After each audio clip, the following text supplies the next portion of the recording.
Praise the Lord. இந்த வீடியோவை பார்க்கிற என் அன்பு சகோதர சகோதரிகளே, ஆண்டவராகிய இயேசு கிறிஸ்துவின் நாமத்தினாலே உங்களுக்கு என் அன்பின் வாழ்த்துக்களை தெரிவித்துக் கொள்கிறேன். இன்றும் கூட நாம் கொஞ்ச நேரம் கர்த்தருடைய வார்த்தையை கேட்க போகிறோம். நாம் தியானிக்க தெரிந்து கொண்ட வேத பகுதி ரோமர் எழுதின நிருபம் 12ஆம் அதிகாரம் 1வது வசனம்.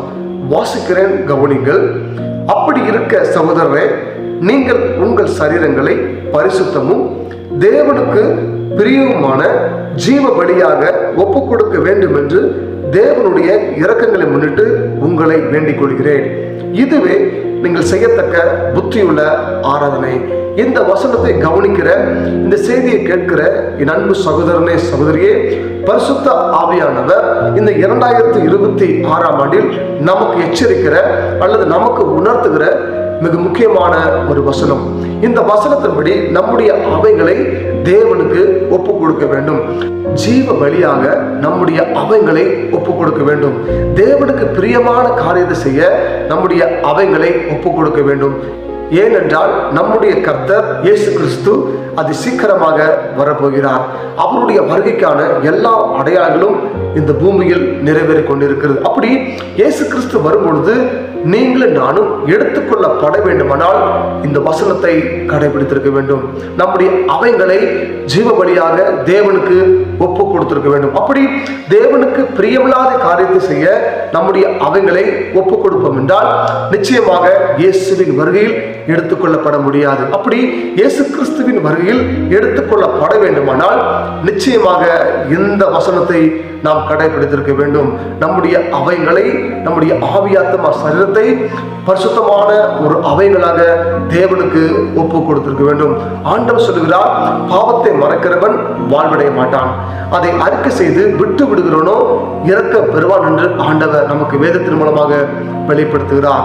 நம்முடைய அவைகள் பாவம் செய்த அவைகளாக இருக்கலாம், ஆனால் தேவன் முன்பாக ஒப்பு கொடுக்கும். ஆண்டவரே, என்னுடைய அவைகள், என் சரீரம் பாவம் செய்து விட்டது, நான் செய்த பாவத்தை மன்னிங்க, பாவம் செய்த என் அவைகளை மன்னிங்க என்று கேட்கும் பொழுது நிச்சயமாக இயேசு கிறிஸ்து அவருடைய ரத்தத்தினால் கழுவி நம்மை சுத்திகரித்து நம்முடைய அவைகளை பரிசுத்தமான அவைகளை மாற்றி நம்மை பலப்படுத்த அப்ப ஜீவனுள்ள தேவனாக இருக்கிறார். இந்த செய்தியை கேட்கிற என் அன்பு சகோதரனே சகோதரியே, இயேசு கிறிஸ்து உங்களை நேசிக்கிறார். இந்த 2026ஆம் ஆண்டில் ஆண்டவர் உங்களுக்கு உணர்த்துகிற, உங்களிடமும் என்னிடமும் எதிர்பார்க்கிற மிக முக்கியமான ஒரு காரியம், நம்முடைய அவைகளை தேவனுக்கு ஒப்பு கொடுக்க வேண்டும்.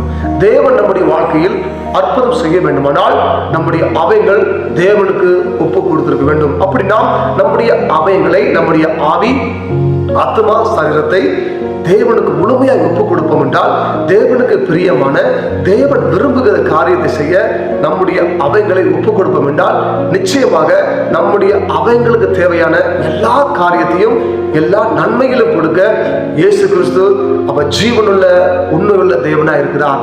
ஒருவேளை நம்முடைய அவைகள் எல்லாம் ஒப்பு கொடுத்து நம்முடைய கண்களை தேவனுக்கு ஒப்பு கொடுக்காமல் இருப்போம் என்றால் வசனம் சொல்கிறது, அவன் கண்களின் இச்சை, அவன் கண்கள் பாவம் செய்யும் என்றால் நரகத்துக்கு நேராக தள்ளப்படுவோம். நம்முடைய அவைகளில் ஏதாவது ஒரு அவயம் பாவம் செய்யும் என்றால் நிச்சயமாக முழு சரீரமும் அல்லது நம்முடைய ஆத்மா பரலோகத்துக்கு போக முடியாது. அப்படி பரலோகத்துக்கு நம்முடைய ஆவி, ஆத்மா, சரீரம், நம்முடைய ஜீவன் போக வேண்டுமானால், நம்முடைய ஆத்மா போக வேண்டுமானால் நம்முடைய அவைகள் முழுவதும் தேவனுக்கு ஒப்பு கொடுத்திருக்க வேண்டும்.